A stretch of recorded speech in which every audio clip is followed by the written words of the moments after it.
Bugun 8-uy haqida gaplashamiz. Mana sizlar natal xaritanglar, matritsalar 8-uy topamiz. Mana sizga 8-uy belgilab dumaloq qilib qo'yaman. Ana endi 8-uy boshlanish chizig'ini topamiz. Mana meniki, mana bu yerda boshlanadi. Ko'rasizlarmi? Mana. Demak, mana 8-uyimni kim boshqaradi? Buqaxon boshqaradilar. Buqaxon.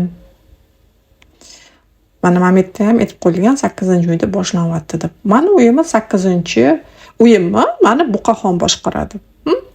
Endi menga qanaqa insonlar oshufta bo'ladi? Nimamga oshufta bo'ladi? Shuni tahlil qilamiz. Oldin qo'zichoqlardan boshlaymiz, chunki bu bizning birinchi burjimiz qo'zichoqlar. Agar 8-uyingiz egasi mana buni o'rniga qo'y bo'lsa, odamlar sizga qanday oshufta bo'ladi va nimangizga? Agar sizni 8-uyingizni qo'zichoq boshqarsa, qo'zichoq deyman, eslab qolinglar.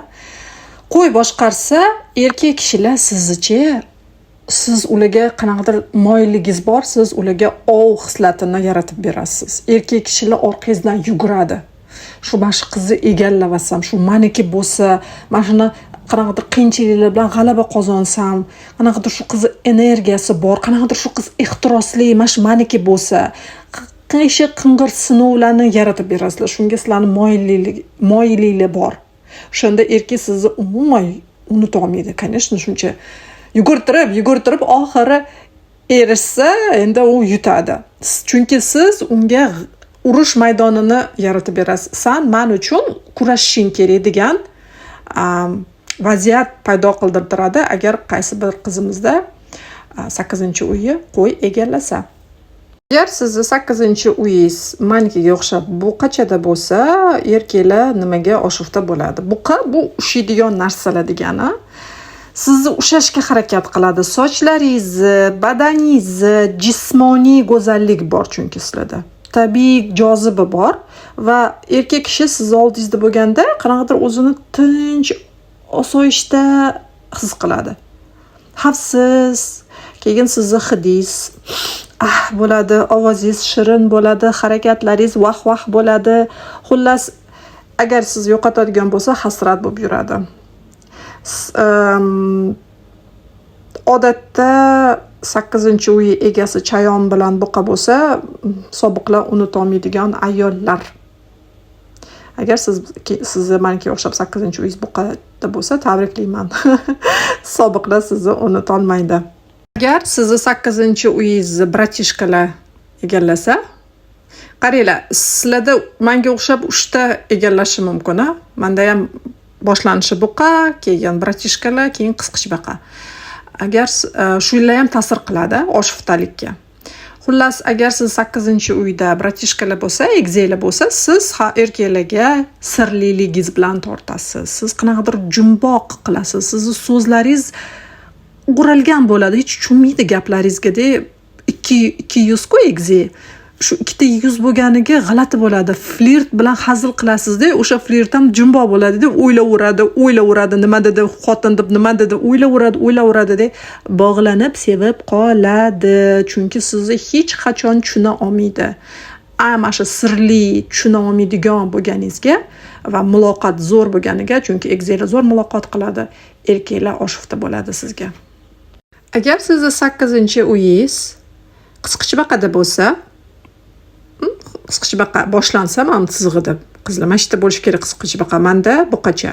Lekin kirib ketishi ham mumkin 8-uylarga. Xullas, saratonda bo'lsa, men saraton deyish chiroyliroq, qechbaq, saratonda bo'lsa, men saraton ishlataman qizlar. Agar sizni 8-uy saratonda bo'lsa, ruhiy og'riq beradi. Agar erkak sizdan uzoqlashsa, unga ruhiy og'riq beradi. Chunki siz mehribonsiz, siz yumshoqsiz, siz iliqsiz, sizdan u ifora keladi. Siz shunaqa sezgirsizki, hissiyotlar juda ham chuqur bo'ladi. Qisqichbaqa ushlab oladi-da, olib ketib qoladi o'zini chag'anog'iga. Shunaqa ruhiy bog'lanish bo'ladi. Erkak kishi agar bu narsa bo'ladigan bo'lsa, o'rtanglarda erkak kishi bilan unga siz ruhiy og'riq berasiz to abad. Agar 8-uy qisqichbaqada Agar sizni 8-uyingizni Sher xonim egallagan bo'lsalar, Arslon xonim egallagan bo'lsalar, bu drama degani. Drama berasiz, o'sha dramani sevadi erkak. Jozibali energiya tabiatdan. Arslon 8-uy Arslon boshqarsa, fanatiklar rosa ko'p bo'lishi kerak, oshuftalar rosa ko'p bo'lishi kerak. Siz o'zingizga ishongansiz, siz mag'rursiz. Tohir Sodiqov ashulasi bor-u, "O malikam, o malikam." Xullas, sizga oshufta bo'lgan insonlar sizni malikadek ko'radi. O'zini yonida sizni asobinni his qiladi. O'shaning uchun tortiraveradi. Mana shu ayol meni asobinni qanaqadir boshqacha, nima deydi, boshqalarga ajoyib o'zini boshqacha his qiladi siz oldingizda. Конечно, siz malika bo'lsangiz, u o'zini qiroldek his qiladi. Bu Sher xonimlar haqida. Parizod, Parizod. 8-uyda Parizodlar qizimizlar. Bu qizlar erkak kishi Parizod. Agar sizni 8-uy Parizod boshqarsa, erkak kishilar siz nimangizga oshufta bo'ladi. Sokin va tartibli ayolsiz. Sizda ichki betartiblik yo'q. Mana shu ayol oldida bo'lsam-chi, qanaqadir xaosdan qochman, o'zim boshqacha his qilaman deydi, erkak tushuntirib bera olmaydi. Keyin hozir aytaman, yo'q, hecham deb hozir aytaman sizlarga. Parizod 8-uy Parizod boshqarsa, ehtiros o'rinda bu ayollar dahshat, bu jilovlangan ehtiros. Agar chayon ochuvchasiga bo'lsa, bu jilovlangan yomonsizlar. Shu bilan ham erkaklarni topadi. Tartibli, mayda narsalarga qaraydigan, e'tibor beradi erkaklarga. Agar sizni 8-uyingizni tarozi boshqarsa, chayon emas, tarozi boshqarsa, bu nima degani? Insonlar qanaqa qilib sizga oshufta majnun bo'lib qoladi. Taroz bu go'zallik degani. Buqa, taroz bu go'zallik degani. Sizlarda tabiiy joziba bor, yoqimli muloqot qilasizlar, diplomatik muloqot qilasizlar. Keyin sizni erkak zo'r juftlik deb ko'radi. Mana shu qiz bilan bo'lsam, bizni zo'r para maza deb ko'radi. O'zini sizni birdaniga meni hayot sherigi sifatida ko'radi. Mana shu qizga uylanishim kerak degan tushuncha paydo qildirasizlar erkak kishini miyasida. Ko'chadagi qizlarni yaxshi ko'rib qolib orqasidan borib mashmaniki bo'lish kerak deydi-yu. Ana shular tarozi bo'lsa 8-uyda sizni har doim sherik sifatida ko'radi. Mana shunga uylanishim kerak sifatida. Chayonga keldik. O'zi 8-uy bu o'zi chayon uyi. Endi bunga ta'rif etish, ikkita video qilsam kerak, chunki 8-uy xo'jayinisi, oshuftalik, majnunlik, ehtirosli sevgi hammasi chayonga tegishli. Endi tasavvur qiling, sizni haqiqatda 8-uyingizni chayon egallaydi. Bu sirlilik, bu chuqur energiya, bu xavf va ehtiros o'rtasidagi balans. Bu sizga oshufta bo'lgan inson sizni nazorat qilish xohlaydi, sizni olish xohlaydi, sizni unutolmaydi hech qachon. Sobiqlar unutolmaydi, dushmanlar unutolmaydi. Siz kimdir bilan sir bo'lishgan bo'lsangiz yoki boshqa inson siz bilan sir bo'lishgan bo'lsa, unuta olmaydi. Bular hammasi chayon burjiga kirib ketadi. O'qotarga keldik qizlar. Agar sizni 8-uyingizni o'qotar belgilasa, siz erkakga erkinlik hissini berasiz. Erkaklar erkinlik hissini juda sevadi. Siz tabiatdan ochiq insonsiz. Siz ozodlikni sevasiz, Siz kulgili, quvnoq, chuqur falsafiy fikrlarga tushadigan qiz. Eng asosiysi-chi, erkak kishiga bilasizmi nega sizga oshufta bo'ladi? Chunki siz erkak kishiga yangi dunyo kashf qildirasiz. Sizdan oldin boshqa qiz masalan bitta qiluv qilmaganda u hayron qoladi bir narsa qilsangiz, erkak kishi. Keyin chet elliklar sizga oshufta bo'ladi. Boshqa madaniyatdan kelgan, boshqa mamlakatdan kelgan erkaklar, ayollar ham kirib ketadi, sizga oshufta bo'ladi. Siz qiziqarli tuyulasiz ularga juda ham, agar 8-uyingizni o'qotar egallasa. Agar sizni 8-uyingizni kimga keldik? Echkijonga keldik.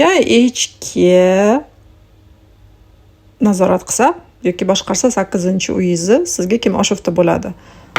Yuqori lavozimdagi erkaklar, avtoritet erkaklar, bo'z erkaklar, xullas yuqori mansabga ega bo'lgan erkaklar sizga oshufta bo'ladi. Siz ularni seryozniligingiz bilan, jiddiyligingiz bilan, yetukligingiz bilan, ayniqsa jim ehtiros bilan jalb qilasiz. Come here deysiz. Sizda qanday jim ehtiros bor. Agar chayon bilan qo'yda ochuchasiga ehtiros bo'lsa, echkilarda sirli ehtiros bo'ladi. Sirli jim ehtiros bo'ladi. Baqirmaydigan ehtiros bo'ladi-da, o'shaning uchun yuqori mansabli erkaklarni siz o'zingizga jalb qilasiz. Agar sizni 8-uyingizni dalf egallasa, qovg'a egallasa, men dalf deyman qizlar, siz aqlingiz bilan jalb qilasiz.